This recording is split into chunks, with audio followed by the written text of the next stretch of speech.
Welcome to the Express Video Library. This lesson is on Express software installation and activation. Express is free with the purchase of certain RecordX hardware, however, it does require a license activation code.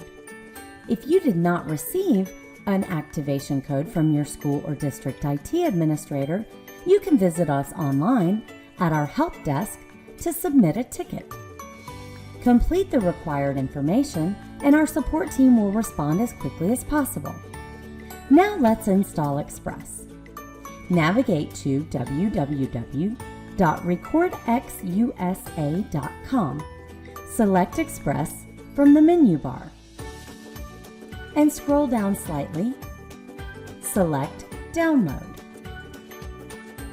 Select your operating system. Select Download and continue through the prompts of install.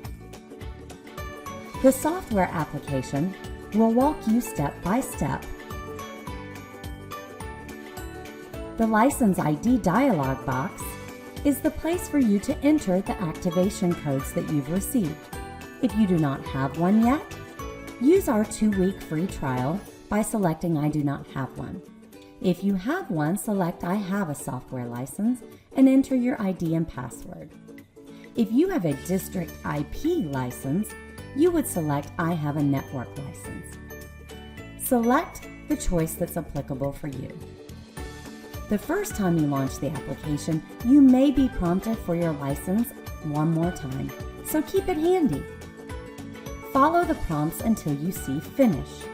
Once you select Finish, your shortcut will appear on the desktop. You can launch the application and get busy with your instruction. We hope you love Express, and good luck!